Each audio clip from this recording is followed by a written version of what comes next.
बात करने वाले हैं उनमें पहली खबर देश के उत्तराखंड से है, जहां पर होटल में काम करने वाली 19 साल की एक लड़की ने गलत काम करने से इनकार किया तो उसे मौत के घाट उतार दिया गया।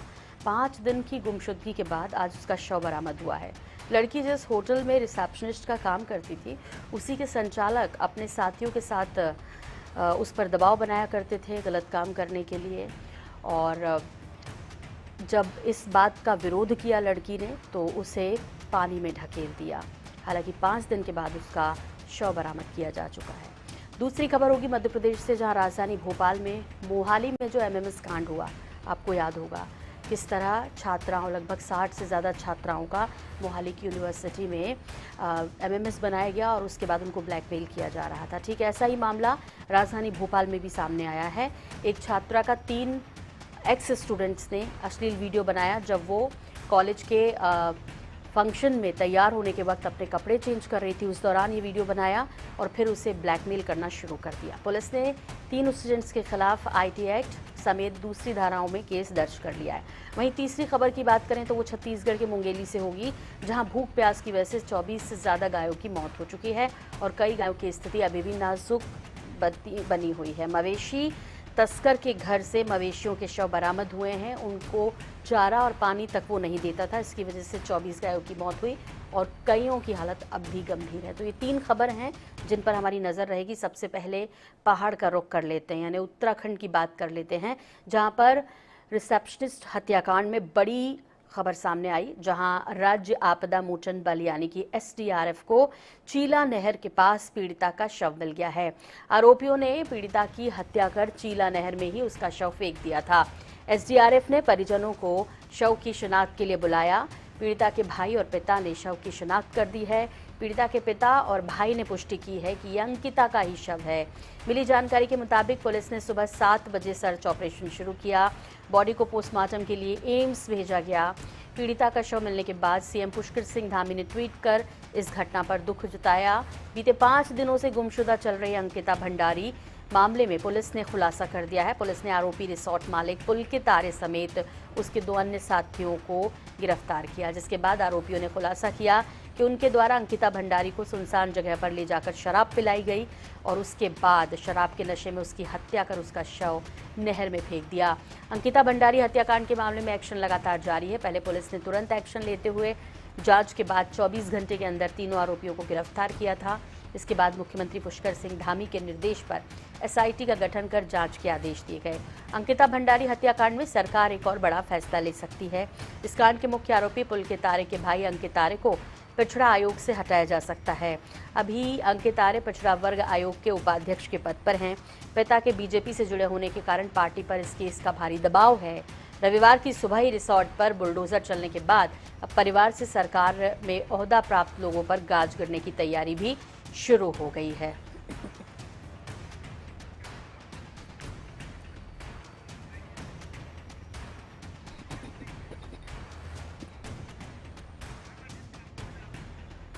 इस पर ज़्यादा जानकारी के लिए रुख कर लेते हैं। हमारे सहयोगी अजीत काम्बोज हमारे साथ जुड़ रहे हैं। अजीत, आपसे जानना चाहेंगे इस विषय में विस्तार से कि 5 दिनों के बाद आखिरकार अंकिता के शव को बरामद कर लिया गया और क्या कुछ इस वक्त वहां चल रहा है, इस खबर पर क्या अपडेट है आपके पास? क्योंकि बुलडोजर तो चला रिसोर्ट पर, इसके बाद अब जो वहां पर अधिकारी हैं, जो इससे जुड़े हुए लोग हैं, जो कि प्रशासनिक स्तर पर बैठे हुए हैं, जिनके कनेक्शन नेताओं के साथ हैं, जाहिर तौर पर बीजेपी के ऊपर ये दबाव भी है और इस पर कार्रवाई होना लाजमी है।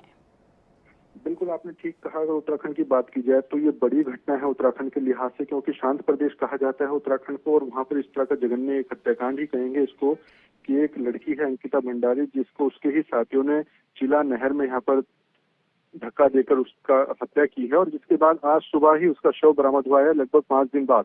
और पुलिस लगातार इसमें कार्रवाई की है और कल जब ये घटना सार्वजनिक हुई उसके बाद से लगातार काफी आक्रोश है जनता में।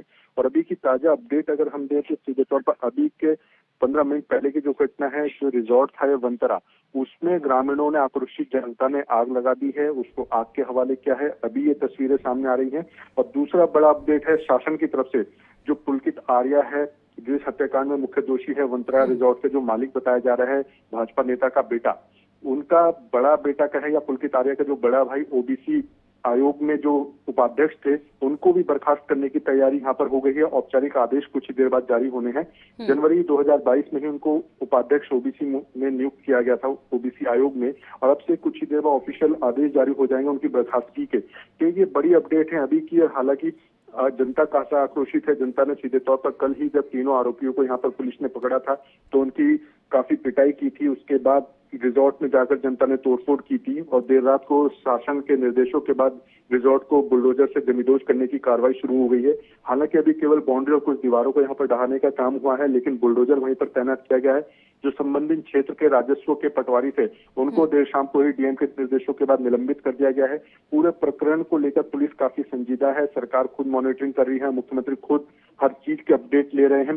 तो मुख्यमंत्री का साफ तौर पर निर्देश है तमाम अधिकारियों को कि किसी भी तरह से दोषियों को बख्शा नहीं जाए। भाजपा से जरूर उनका लिंक है। जो आरोपी है पुलकित आर्य, उसके पिता भाजपा के कद्दावर नेता रहे हैं, पूर्व राज्य मंत्री हैं, तो उनका भी कहीं ना कहीं प्रभाव हो सकता है। लेकिन खुद मुख्यमंत्री आगे हैं। मुख्यमंत्री ने साफ तौर पर निर्देशित कर दिया है कि कोई भी कितना बड़ा चेहरा इसके पीछे हो, किसी को भी ना बख्शा जाए, बड़ी कार्रवाई यहाँ पर की जाए। और उसी का असर है कि कल दोपहर बाद से ताबड़तोड़ यहाँ पर कार्रवाइयां हो रही हैं, चाहे फिर वो रिजॉर्ट को बुलडोजर के माध्यम से जमींदोज करने की बात हो। तीनों ही आरोपियों को तत्काल गिरफ्तार करने के बाद उनको जुडिशियल कस्टडी में यहाँ पर भेज दिया गया है। सुबह ही पुलिस ने कल से ही जिस तरह सर्च ऑपरेशन जारी था, सुबह ही अंकिता भंडारी का शव जो है वो चीला नहर से बरामद हुआ है। शिनाख्त पिता और भाई ने की है कि अंकिता भंडारी का ही शव है। एम्स ऋषिकेश में इसका पोस्टमार्टम इस वक्त हो रहा है और पोस्टमार्टम रिपोर्ट आने के बाद इस बात का पुख्ता खुलासा होगा कि हत्या किस तरीके से हुई है। क्या पहले मारपीट हुई है, नहर में डूबने से उनकी मौत हुई है। तो तमाम तरह की चीजें हैं जो लगातार इसमें चल रही है। और अब जब पुलिस इसकी परत दर परत खोलने का काम कर रही है तो वो भी सब क्या सामने आ रहा है। और सीधे तौर पर आम जनता भी खासा आक्रोशित है।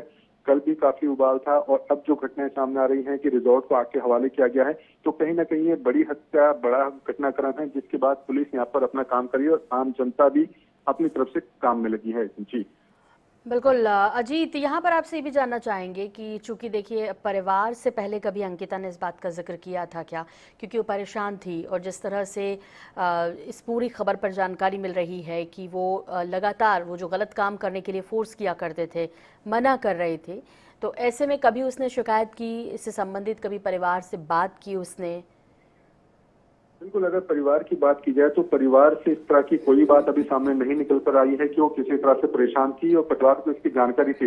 लेकिन इसमें अंकिता के एक दोस्त की भूमिका काफी महत्वपूर्ण हो जाती है, जिसका जिक्र आया है कि अंकिता उससे हर बात को शेयर करती थी और उसने 2 दिन पहले भी बात की थी और इस बात का जिक्र किया था कि उस पर अनैतिक कार्य करने का यहाँ पर रिजॉर्ट की तरफ से दबाव बनाया जा रहा है, जिसको लेकर वो बार बार पसोपस में थी। नौकरी छोड़ने की स्थिति में वो नहीं थी, लगातार उस पर दबाव बनाया जा रहा था अनैतिक कार्यों को लेकर। लेकिन जिस तरह से घटनाक्रम हुआ उसके बाद अब जो उसके मित्र की भूमिका होगी वो भी काफी महत्वपूर्ण होगी कि वो क्या कुछ डिटेल पुलिस को दे पाता है। हालांकि पुलिस अभी सब एंगल से यहाँ पर बात कर रही है, सभी एंगलों को यहाँ पर जांचा जा रहा है। तो तमाम तरह की व्यवस्थाएं हैं, तमाम तरह का जो पुलिस का प्रोटोकॉल होता है, जो एक तरीका होता है कार्य करने का, जांच इसमें लगातार जारी है। पुलिस डीएम एसएसपी मौके पर मौजूद हैं, तमाम पुलिस के वरिष्ठ अधिकारी मौजूद हैं, मुख्यमंत्री खुद मॉनिटर कर रहे हैं। तो पुलिस का तमाम वरिष्ठ अमला जमला भी खुद हर चीज को यहाँ पर लगा हुआ है। और सीधे तौर पर डीजीपी अशोक कुमार ने आम जनता से भी सोशल मीडिया के माध्यम से अभी अपील की है कि अंकिता भंडारी हत्याकांड से जुड़ा हुआ कोई भी क्लू अगर आपके पास है तो आप वो पुलिस को दे सकते हैं। पुलिस निवेशना में मदद मिलेगी और जो भी दोषी हैं, हालांकि वो पुलिस की गिरफ्त में है, लेकिन उनको और कड़ी से कड़ी सजा दिलाने में मदद मिलेगी। तो आम जनता से भी अपील है कि आम जनता भी अगर कुछ बातचीत होती है या सीधे तौर पर जो संबंधित क्षेत्र है, यमकेश्वर विधानसभा का एक क्षेत्र है पौड़ी जनपद की, तो वहां से जुड़े हुए लोगों से भी पुलिस बातचीत कर रही है जो रिजॉर्ट के आसपास रहते थे। अंकिता की अगर बात की जाए तो वो सीधे तौर पर रिजॉर्ट में ही रहती थी, वहीं पर उसका कमरा था। लेकिन एक आरोप ये भी निकल कर लग रहा है अब कि रिजॉर्ट को गिराने का काम जो शासन और प्रशासन की तरफ से किया गया है उसमें कहीं ना कहीं सबूत भी नष्ट हो सकते हैं। तो इस तरह की चीजें भी हम निकल कर सामने आ रही है। विपक्ष इसको मुद्दा बना रहा है कि यहाँ पर पुलिस प्रशासन सरकार के निर्देशों के बाद जो रिजॉर्ट को ढहाने का काम किया गया उसमें कहीं ना कहीं सबूतों को नष्ट भी किया जा सकता है। तो पहले तमाम तरह की जो पुलिस की प्रक्रियाएं हैं उसको पूरा कर लेना चाहिए था, उसके बाद ये बड़ी कार्रवाई होनी चाहिए थी। तो तमाम तरह के आरोप प्रत्यारोप राजनीतिक रूप ले चुके हैं, पक्ष विपक्ष इसमें सक्रिय हो चुका है। सीधे तौर पर तमाम जो विपक्षी दल है उन्होंने राजधानी देहरादून में कही। बिल्कुल, इसकी अपडेट आपसे लगातार लेते रहेंगे। फिलहाल बहुत शुक्रिया अजीत इस तमाम जानकारी के लिए आपका। और अब दूसरी खबर का रुख कर लेते हैं जो कि मध्य प्रदेश से है, जहां पर भोपाल में मोहाली जैसा कांड हुआ है। आपको बता दें कि भोपाल में चंडीगढ़ यूनिवर्सिटी एमएमएस कांड की तरह ही एक मामला सामने आया है। यहां गोविंदपुरा स्थित आईटीआई की एक छात्रा को 3 एक्स स्टूडेंट ने उसका अश्लील वीडियो बनाया, फिर छात्रा को ब्लैकमेल किया। इस मामले में अशोका गार्डन पुलिस ने 3 स्टूडेंट्स के खिलाफ आईटी एक्ट समेत दूसरी धाराओं में केस दर्ज किया है। 2 आरोपियों को पुलिस ने हिरासत में ले लिया है। पुलिस के मुताबिक छात्रा और उसका दोस्त रेलवे स्टेशन पर बैठे थे। संदिग्ध मान उनसे पूछताछ की, तब जाकर सारा मामला सामने आया। छात्रा ने पुलिस को बताया कि आरोपी राहुल यादव, खुशबू और अयान आईटीआई से पास आउट हैं। वे कैंपस के पास ही घूमते रहते हैं, वे यहाँ दबंगई भी करते हैं। फिलहाल पुलिस इस पूरे मामले की जांच में जुट गई है। मोहाली के चंडीगढ़ यूनिवर्सिटी सीयू में पढ़ने वाली 60 से ज़्यादा छात्राओं के नहाने का वीडियो वायरल करने के आरोप में हिमाचल पुलिस ने 2 युवकों को गिरफ्तार किया।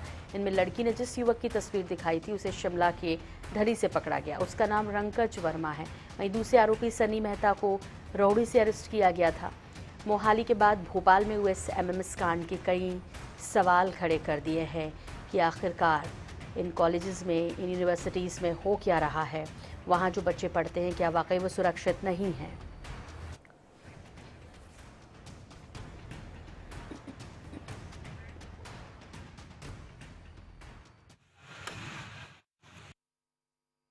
एक 384 आईपीसी और 67 आईटी एक्ट का एक 0 पे कायमी होकर डायरी आई है, उस पर से असल नंबर पे कायमी की गई है।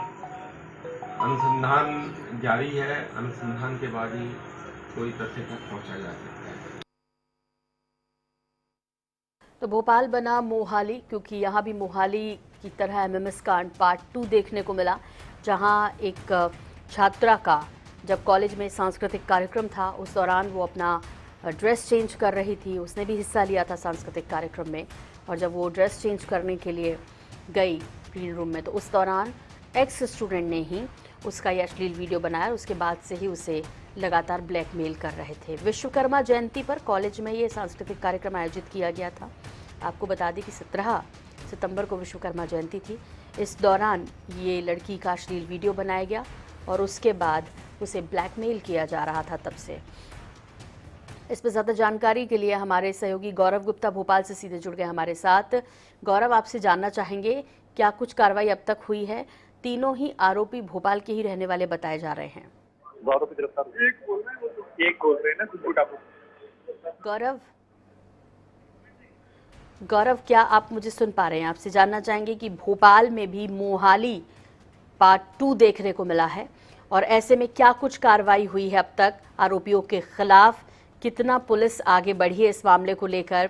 और क्या जैसे एक छात्रा इनका शिकार बनी, इससे पहले भी चूंकि एक्स स्टूडेंट है, छात्रा ने जिस तरह से बताया कि वो पहले भी आसपास कॉलेज के घूमते हैं, दबंगई दिखाते हैं और अक्सर वहीं घूमते हुए पाए जाते हैं, तो क्या इससे पहले भी कभी किसी को ब्लैकमेल करने की कोशिश की है? पूरा विस्तार से मामला जानना चाहेंगे आपसे।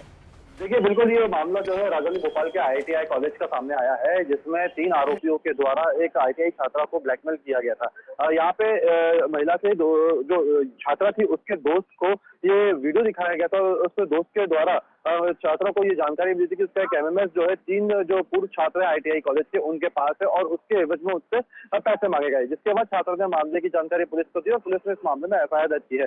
बताना चाहूंगा, देर रात इस मामले में पुलिस ने ना गिरफ्तारी के लिए टीम भी भेजी थी, जिसमें से जो एक आरोपी है खुशबू ठाकुर नाम का जो एक युवक है उसको पुलिस ने गिरफ्तार किया है। हालांकि मामले में 2 आरोपी अभी भी फरार बताए जा रहे हैं। वही अगर एमएमएस की बात करें तो पुलिस अब तक इस बात की पुष्टि नहीं कर पाई है कि एमएमएस ऐसा कोई बना था या नहीं बना था, क्योंकि जो छात्रा जिसने ये एफआईआर दर्ज करवाई है उसने अपनी आंखों से इस वीडियो को नहीं देखा है, जबकि उसका जो दोस्त है उसके द्वारा ही उसको पता लगा था। उसके दोस्त से पूछताछ की गई थी, उसके दोस्त से जब जानकारी जुटाई गई तो उसके दोस्त ने कहा कि वो वीडियो उसके द्वारा देखा गया है। उन तीनों छात्रों ने उसे इस वीडियो को दिखाया है।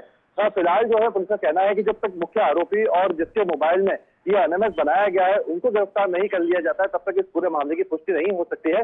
फिलहाल जो दोनों आरोपी फरार हैं उनकी तलाश पुलिस के द्वारा की जा रही है। जी जी बिल्कुल। यहाँ पर आपसे गौरव ये भी जानना चाहेंगे कि हालांकि जब तलाश चल रही है, जब पकड़े जाएंगे तो काफ़ी कुछ खुलासे होंगे, लेकिन इस बीच मोहाली में जो हुआ और उसके बाद भोपाल में, इसके बाद क्या पुलिस सक्रिय हुई है? वाकई में कई आसपास की छात्राएं आकर वहाँ रहती हैं, और भोपाल की ही क्यों न रहने वाली हो, उनके साथ यदि इस तरह का कोई ब्लैकमेल करता है या ये इस तरह से अब युवाओं ने पैसा कमाने का जरिया बनाया है, तो ये गंभीर चिंता का विषय है। इसके लिए क्या और सभी जगह मॉनिटरिंग की व्यवस्था या कहें कि पुलिस प्रशासन के द्वारा क्या कार्रवाई की जा रही है, क्योंकि ये तो एक मामला सामने आया है। देखिए, जब ये मोहाली का मामला सामने आया था, उसके बाद हॉस्टल्स में और जहाँ पे छात्राओं का प्रांगण होते हैं, वहां पर उनकी सुरक्षा को लेकर सवाल जरूर खड़े हुए थे। और उसके बाद भोपाल में भी इस तरह का मामला सामने आया है, तो कहीं ना कहीं कहा जा सकता है कि एक तरीके से ब्लैकमेलिंग कर या इस तरह के वीडियोज के माध्यम से छात्राओं को ब्लैकमेल करने का एक नया तरीका, एक नया ट्रेंड इस वक्त जो है देखने को मिल रहा है। हालांकि अभी ऐसे कुछ ज्यादा मामले राजधानी भोपाल में नहीं आए हैं, और ये जो मामला भोपाल में आया है, इसको भी लेकर ये संशय है कि ये कितना पुख्ता, कितना सही है। हालांकि छात्राओं की सुरक्षा को लेकर बात करें तो पुलिस दावे करती है कि हर तरीके की सुविधाएं, हर तरीके की जो सुरक्षा व्यवस्था है वो छात्राओं के लिए सुनिश्चित की जाएंगी। लेकिन इस मामले के बाद आगे क्या पुलिस की कार्यप्रणाली होगी, ये एक बड़ा सवाल है। जी जी बिल्कुल गौरव, बहुत बहुत शुक्रिया इस जानकारी के लिए आपका। तो गौरव गुप्ता, संवाददाता भोपाल, हमारे साथ जुड़े थे और बता रहे थे कि पुलिस ने एक्शन तेज कर दिया इस मामले में और तलाश जारी है। ITI गोविंदपुरा की छात्रा का अश्लील वीडियो बनाया गया, MMS बनाकर छात्रा को 3 स्टूडेंट्स, एक्स स्टूडेंट हैं यहाँ के, जो कि ब्लैकमेल कर रहे थे।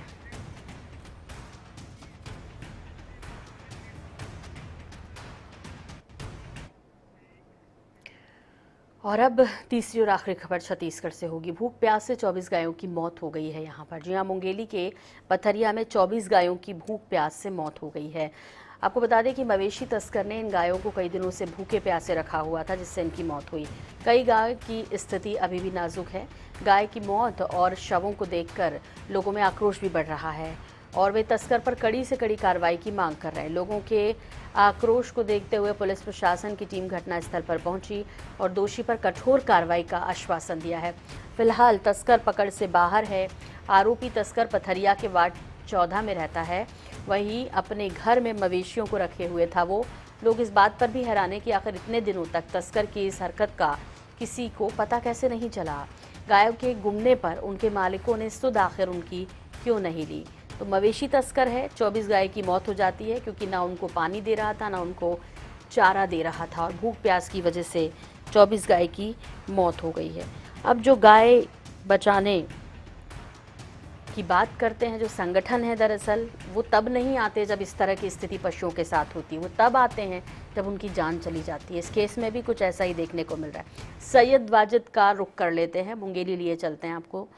सैयद, क्या कुछ अभी अपडेट है इस खबर पर, क्योंकि ग्रामीणों में खासा आक्रोश है और वाकई में इतनी सारी गाय ये मवेशी तस्कर अपने पास रखता था, 24 की मौत हो जाती है और आसपास किसी को पता नहीं चलता। बिल्कुल निश्चित ही एक बड़ी लापरवाही जो है वो कही जा सकती है, चाहे प्रशासन की हो चाहे पुलिस की हो, क्योंकि नगर क्षेत्र में नगर पंचायत पथरिया के वार्ड क्रमांक 14 का ये घटना है जो नगर से लगा ही हुआ है। इतनी बड़ी घटना हो जाती है, उसके बाद में जब मौत होती है तब अधिकारी जो है वो कार्रवाई के लिए पहुंचते हैं। इससे पहले अगर कार्रवाई होती तो निश्चित तौर पे ये जो मौत है वो नहीं हो पाती। जो आरोपी है उनको पशु क्रूरता अधिनियम के तहत में मामला तो दर्ज कर दिया है, हालांकि आरोपी जो है वो फरार है। जिस तरीके से मुंगेली कलेक्टर ने मामले को संज्ञान में लेते हुए जिला प्रशासन और पुलिस प्रशासन को मौके पर भेजा था, उसके बाद में शव का पंचनामा करके उसको डिस्पोज करना था, लेकिन डिस्पोज भी है अभी तक नहीं हो पाई है। बात की जाए कि मुंगेली नगर पंचायत पथरिया के वार्ड क्रमांक 14 की, तो वहां पर जो ये गाय है, ये गाय के जो खरीदी बिक्री करने वाला ये इंसान है, हालांकि वो फरार है। और जैसे बात की जाए कि यहाँ पर जो आरोपी को जो है वो गाय को खरीद के अपने पास में रखता था, लेकिन पिछले 4 दिनों से वो अपने घर पर नहीं है और चारे की और पानी की व्यवस्था नहीं की गई थी, जिसकी वजह से एक बड़ी घटना जो है वो निकलकर सामने आई है। 24 गायों में करीबन 21 की मौत हो गई है और 3 जो घायल है, वेटनरी विभाग इसकी जांच कर रही है। युवा मोर्चा, भारतीय जनता युवा मोर्चा के अध्यक्ष हमारे साथ मौजूद है, लगातार प्रशासन पर आरोप लगा रहे हैं। गायों की जो मौत हुई है वो मौत को हत्या बता रहे हैं, किस तरीके की आप नजरिया देखते हैं इसको? अभी वर्तमान में जो 21 गायों की हत्या हुई है, ये एक्चुअल में हत्या नहीं है, ये मौत है। ये 21 गाय जो है वो भूख एवं प्यास से मरी है ये गाय। और यहाँ पर अभी जिस प्रकार आपने बताया कि कलेक्टर संज्ञान में लिए हैं, अभी बता दूं आपको मैं कि वर्तमान में घटना स्थल तक के सीएमओ साहब यहाँ तक पहुंचे नहीं थे। और सरकार की ये प्रमुख योजना है रोका छेका और गोठान, और इस प्रकार की निर्मम हत्याएं हो रही है। ये तस्कर जो बताया जा रहा है, जो तस्करी करता था यहाँ पर गाय की, वो विगत कई वर्षों से, पिछले 10 सालों से तस्करी करता था। ऐसे तस्करों पर प्रशासन अगर कार्रवाई होती तो इन 21 गायों की जो हत्या हुई वो नहीं होती। सीधा सीधा आरोप है, कहा जाए प्रशासन की घोर लापरवाही है। ऐसे तस्करों को बढ़ावा दिया जा रहा है। और कांग्रेस सरकार की जो ये रोका छेका और गोठान की जो योजना है, ये केवल मौखिक और आश्वासन देने वाली योजना है, घोषणाओं की योजना है। ये धरातल में इसका कोई महत्व नहीं है। गौ सेवा की बात की जाती है, पिछले दिनों की बात की जाए कि 6 गायों की यहाँ पर ट्रक में रौंदने से मौत हुई थी। लेकिन गौ सेवा की बात होती है, लेकिन गौ सेवा जो है वो कहीं नजर नहीं आती है। जो गाय के मालिक है वो कहीं ना कहीं अपने घर पर नहीं रख पाते, परवरिश जो है वो सही तरीके से नहीं हो पाती। वास्तव में गोठान बनाने की जो योजना है वो भूपेश बघेल द्वारा सड़क में गोठान बनाया गया है। नगर पूरे छत्तीसगढ़ में किसी भी रोड में, किसी भी स्टेट में, अपन जिले में जाते हैं तो चारों तरफ के रोड में चौतरफा जो है गोठान की जगह में गाय रोड में बैठी है।